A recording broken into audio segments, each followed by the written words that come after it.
Bismillahirrahmanirrahim. Assalamualaikum warahmatullahi wabarakatuh. Selamat siang, salam sejahtera untuk kita semua. Om Swastiastu, Namo Buddhaya, dan salam kebajikan. Sahabat-sahabat desa dan seluruh pemirsa yang ada di seluruh tanah air. Kami dari Kementerian Desa, PTT dan Transmigrasi ingin menyampaikan beberapa hal yang terkait dengan apa yang sekarang kita alami, yaitu adalah dampak dari COVID-19 yang semakin luar biasa sehingga itu butuh perhatian semua pihak. Dari kami ada kebijakan surat edaran Menteri Desa, PTT dan Transmigrasi, yaitu surat edaran nomor 8 tanggal 24 Maret tahun 2020, yaitu tentang Desa tanggap COVID-19 dan penegasan padat karya tunai. Dan kami masih selaras dengan apa yang menjadi keputusan Presiden, yaitu keputusan Presiden nomor 11 tahun 2020 tentang penetapan kedaruratan kesehatan masyarakat. Hal ini sangat penting sehingga ini adalah bagian yang kedua yang Kementerian Desa, PTT dan Transmigrasi ingin kita sampaikan semua. Yang pertama adalah bagaimana kita menangani hal itu adalah butuh satu lembaga yang sebenarnya dia adalah ad hoc, yaitu membentuk relawan desa tanggap COVID. Dan pada kesempatan yang baik ini sebenarnya kita akan memberikan beberapa contoh yang terkait dengan apa yang sudah dilakukan. Dan dari data kami sebenarnya memang mulai sudah membentuk relawan desa lawan COVID. Jadi kita dari 74.953 desa sudah membentuk hampir sekitar 4.556 desa. Dan ini mungkin masih hanya sekitar 6%, tetapi terus kita pantau supaya relawan desa terus bisa melakukan tindakan dengan baik. Relawan desa itu punya tugas yang sangat mulia karena dia adalah melindungi masyarakat dan pemerintah desa. Dalam hal ini adalah kepala dusun, RT, RW menjadi kunci. Dia harus tunduk dan patuh kepada apa yang diamanatkan dari pemerintah yang diterjemahkan oleh kepala desa. Jadi kepala desa sebagai ketua relawan desa lawan COVID dan wakilnya adalah ketua BPD, sehingga di dalam hal-hal perubahan di dalam anggaran akan lebih memudahkan karena itu akan menjadi kunci di dalam pembiayaan atau sistem anggaran yang ada di desa. Dan perlu kita ketahui bahwa relawan desa mempunyai tugas-tugas, diantaranya adalah dia harus mulai mengerjakan apa sesuai dengan prinsip kerja relawan desa. Jadi prinsipnya adalah melaksanakan kegiatan aktivitasnya dengan prinsip gotong royong. Jadi harus melibatkan semua pihak terkait dengan masyarakat itu sendiri. Jadi mulai dari kepala desa, aparat desa, lalu masyarakat yang ada di desa, semua adalah melakukan kegiatan gotong royong. Nah, berikutnya apa sebenarnya tugasnya? Jadi tugas dari protokol penanganan desa lawan COVID, yang pertama harus bisa bekerja sama dengan rumah sakit, karena kita berhadapan dengan virus yang semakin menyebar sehingga itu menjadi kunci. Lalu kerjasama dengan puskesmas, sekali lagi ini adalah darurat tentang kesehatan masyarakat.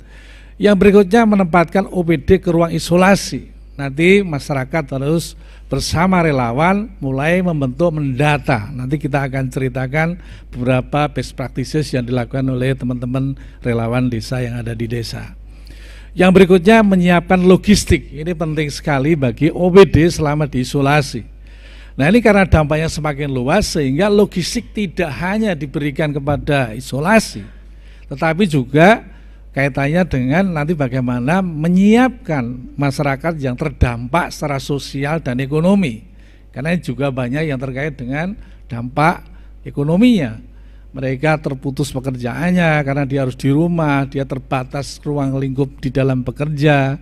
Beberapa pekerja-pekerja yang ada di luar, tukang dan sebagainya, itu menjadi atau ojek, online dan sebagainya, mereka menjadi berkurang penghasilannya sehingga ini membutuhkan bagaimana kita menangani yang ada di desa katanya dengan mitigasi ekonomi.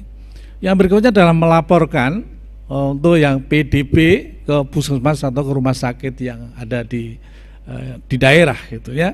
Lalu yang berikutnya adalah juga menghubungkan petugas medis, gugus tugas. Karena relawan desa harus dia taat kepada protokol yang kaitannya dengan kebijakan-kebijakan di gugus tugas yang ada di kabupaten gitu ya.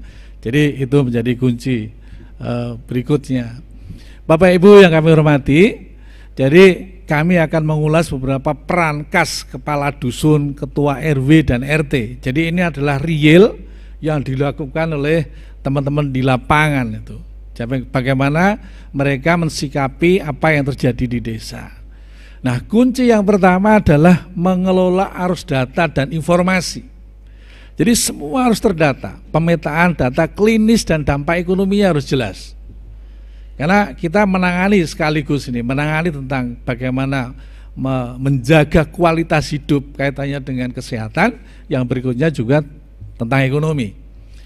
Nah, yang berikutnya itu adalah mengelola kendali informasi. Jangan sampai nanti masyarakat menjadi cemas karena informasi-informasi yang tidak jelas. Harus bisa menjelaskan dengan baik bahwa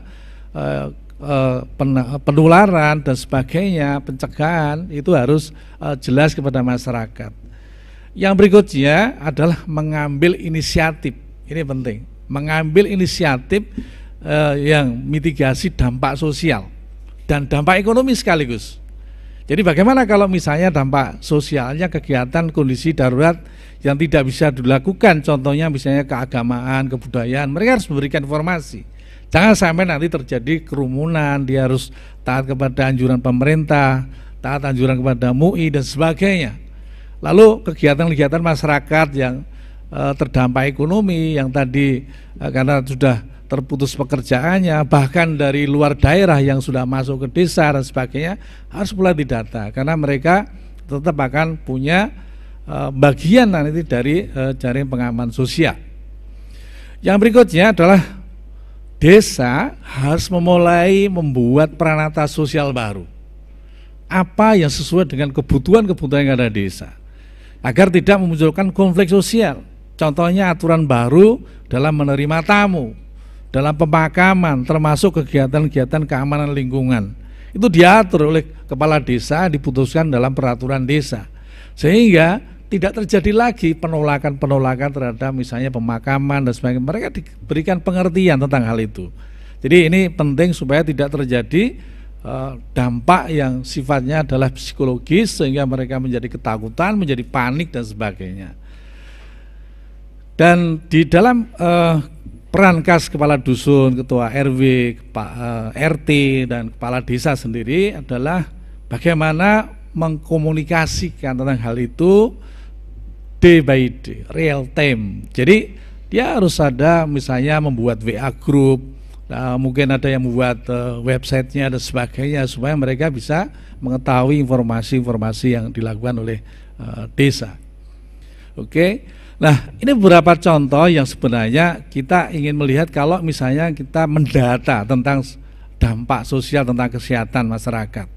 Jadi di desa itu sudah harus memulai bagaimana mendeteksi gejala kesehatan. Kita berikan beberapa form yang diberikan kepada relawan desa, lawan COVID-19. Itu adalah misalnya masyarakat itu demam, batuk, sakit tenggorokan, flu, pilek, sakit kepala, sesak napas, suhu badan, dan lain-lain. Dan itu langsung nanti ditandatangani oleh relawan dari desa itu. Jadi ada beberapa data yang memang disiapkan khusus untuk kesehatan itu. Nah, selain itu juga ini adalah cara memudahkan bagaimana kita menilai risiko pribadi terhadap COVID-19. Jadi ada 21 pertanyaan yang nanti bisa mewakili ketika kita mendeteksi di dalam kesehatan masyarakat. Jadi kalau kita golongkan itu adalah potensi tertular di luar rumah. Jadi ada di luar rumah, ada di dalam rumah, dan bagaimana dia menyiapkan daya tahan tubuh atau imunisasi. Jadi imunitasnya mereka itu bagaimana? Itu juga dideteksi melalui pertanyaan-pertanyaan, tetapi semua pertanyaan katanya dengan tidak. Jadi misalnya gini, potensi yang tertular di luar rumah gitu. Misalnya masyarakat akan semua yang mengisi ini, saya pergi ke rumah. Dia pergi atau tidak, ya atau tidak itu. saya menggunakan transportasi, saya tidak menggunakan masker, dan sebagainya sampai rinci, itu sampai 21 pertanyaan. Lalu pertanyaan misalnya kaitannya dengan potensi tertular di dalam rumah. Contohnya misalnya saya tidak pasang hand sanitizer di depan rumah, tidak ada sabun. Nah itu berarti nanti jawabannya adalah iya gitu. Lalu saya tidak mencuci tangan, saya tidak menyediakan tisu basah, masker dan sebagainya, saya tidak segera merendam baju dan celana yang dipakai ketika keluar rumah, saya tidak segera mandi keramas setelah tiba di rumah, saya tidak mensosialisasi checklist gitu ya, kaitannya dengan penilaian risiko pribadi misalnya. Jadi pertanyaan-pertanyaan itu akan mempermudah bagi relawan desa tanggap COVID-19 ini untuk menilai. Jadi nanti jawaban-jawaban mana yang paling banyak gitu. Daya tahan tubuh misalnya ada pertanyaan, saya dalam sehari tidak kena sinar matahari minimal 15 menit misalnya. Itu berarti dia tidak berjemur kan begitu. Jadi saya tidak jalan kaki olahraga, saya jarang mengonsumsi vitamin C atau E gitu. Dan E maksud saya. Jadi lalu usia saya di atas 60 tahun. Nah, itu semua didata. Ada 21 pertanyaan dan itu nanti bisa diterapkan oleh teman-teman relawan desa. Lalu kita lihat nilai-nilainya gitu. Jadi kalau misalnya ada nilai yang iya-nya itu 7, berarti banyak tidaknya, berarti dia risiko rendah gitu. Dan sebagainya sampai kepada kalau semua nilainya yaitu 21 berarti risiko tinggi. Ini di kesehatan. Ini adalah dampak sosial yang perlu disiapkan sehingga nanti desa dan relawan desa itu semakin tahu sebenarnya posisi, karena ini diisi oleh masing-masing dari masyarakat. Berikutnya, kita belajar dari pengalaman yang dilakukan oleh desa di Pangungharjo, Bantul, Yogyakarta. Jadi mereka sudah melakukan kegiatan ini. Kuncinya sebenarnya dia menggunakan istilah merawat desa dengan semangat gotong royong. Jadi semangat untuk merawat. Kalau merawat berarti mereka harus memperhatikan toleransi, komitmen semua masyarakat yang ada di desa itu, desa Pangungharjo. Ada dua hal yaitu sosial dengan ekonomi. Ini adalah keterlibatan semua pihak. Lalu mereka bisa tahu berapa jumlah yang melapor. Ternyata ada 6.827 orang yang melapor. Ada langsung tahu 4.650 orang dalam kondisi sehat gitu. 700 orang non indikasi, ini belum teridentifikasi gitu. Itu perlu dicari kayak gitu. Lalu ada 3 orang ODP pernah kontak dengan positif COVID-19. Dia mengaku gitu, saya pernah terjadi kontak dengan penderita, gitu misalnya gitu. Lalu 17 orang ODP pernah kontak dengan positif disertai dengan gejala. Ada gejala-gejalanya. 35 orang ODP dan pernah kontak dengan positif COVID-19 dengan gejala sakit. Jadi semua data itu memang harus ada kejujuran yang ada di masyarakat sehingga nanti akan memudahkan. Jadi ada faktor kejujuran, ada faktor taat, komitmen. Itu akan semakin cepat bisa membatasi bagaimana ruang lingkup penyebaran COVID-19 itu yang ada di desa. Jadi semua sekarang garda yang paling depan adalah di desa karena desa cakupannya sangat luas sekali. Bapak Ibu yang kami hormati, jadi selain itu adalah bagaimana kita menangani mitigasi tentang ekonomi. Jadi ini juga harus dilakukan oleh desa, menyiapkan logistik tentang ekonomi ini katanya dengan bagaimana masyarakat yang sudah terdampak karena tidak bisa melakukan pekerjaan sesuai dengan aktivitas secara normal. Mereka juga lihat, jadi kalau misalnya masyarakat tidak memiliki pekerjaan atau memiliki pekerjaan yang terdampak langsung COVID-19 dan dia tidak punya penghasilan sebanyak-banyaknya 1 juta, lalu dia juga tidak ada jaminan sosial, lalu ini dikategorikan apa? Desa membuat kesepakatan, ini adalah sangat rentan gitu. Lalu yang berikutnya yang rentan kayak apa? Yang rentan itu ya dia memiliki pekerjaan dan memiliki penghasilan sebanyak-banyaknya 2 juta per bulan. Dia mempunyai asuransi dan dia mempunyai cadangan ekonomi, tetapi tidak panjang, hanya sampai Maret, kira-kira kalau dijumlah hanya sekitar 2 juta sampai 5 juta. Oh, ini rentan, karena nanti begitu sampai pada posisi cadangan ekonominya habis, mereka akan menjadi sangat rentan, kan begitu. Itu harus dijaga. Lalu yang berikutnya cukup rentan. Bagaimana cukup rentan? Berarti dia mempunyai penghasilan sekurang-kurangnya 2 juta per bulan, lalu memiliki asuransi dan memiliki cadangan kurang lebih sampai akhir bulan ini adalah sekitar 5 juta.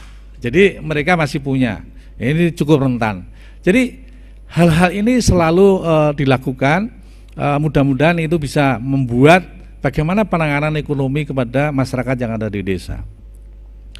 Oke, Bapak Ibu yang kami hormati, jadi ini beberapa contoh yang di dalam desa itu sendiri sebenarnya juga melakukan bagaimana membuat bantuan kepada mereka, bantuan kepada masyarakat yang terdampak tadi. Mereka atur sesuai waktunya, mereka atur sesuai dengan kondisinya. Ada sangat rentan, cukup rentan. Bagaimana kalau misalnya sangat rentan, lalu tidak dapat PKH, gitu, itu berarti nanti kasih paket 5 paket, gitu kan? Lalu sangat rentan tapi dapat PKH, dikasih 3 paket. Rentan tidak dapat PKH, dia rentan, 4 paket, dan seterusnya. Dan itu disepakati oleh desa. Nah, satu desa paket yang dilakukan oleh Panggung Harjo itu cukup lumayan karena bisa memberikan kontribusi terutama di dalam penanganan untuk secara jangka pendek.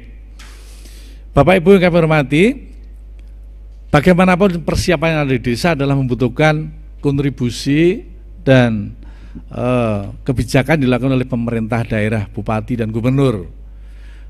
Desa menggunakan dana desa digunakan untuk kegiatan-kegiatan padat karya, digunakan untuk pencegahan COVID sekaligus logistik dan sebagainya. Sehingga dalam kesempatan yang baik ini kami menghimbau kepada bupati, para gubernur, Bapak Ibu semuanya, mohon untuk bisa memberikan fasilitasi terhadap bagaimana mempercepat di dalam proses perubahan APBDes yang tidak menyalahi di dalam peraturan perundang-undangan, dan memberikan fasilitasi percepatan di dalam penyaluran dan pencairan dana desa, sehingga apa yang dilakukan oleh relawan desa akan semakin baik, semakin lancar, dan masyarakat semakin terlayani. Bapak Ibu yang kami hormati, yang kami banggakan, dan sahabat desa di seluruh Indonesia, kami berpesan di dalam pencegahan ini: 1. Jaga jarak aman 1-2 meter untuk menjaga kita semua. Yang kedua, beretika bersin, menutup dengan siku dalam. Yang ketiga adalah mencuci tangan dengan sabun dan air mengalir. Yang keempat adalah produktif di rumah, sekolah di rumah, bekerja dari rumah, dan beribadah dari rumah, dan banyak berdoa. Lakukan semua dengan disiplin, jadilah pahlawan. Lindungi diri, lindungi orang lain. Mari menangkan perang melawan COVID-19. Indonesia bisa, salam tangguh. Demikian, wassalamualaikum warahmatullahi wabarakatuh.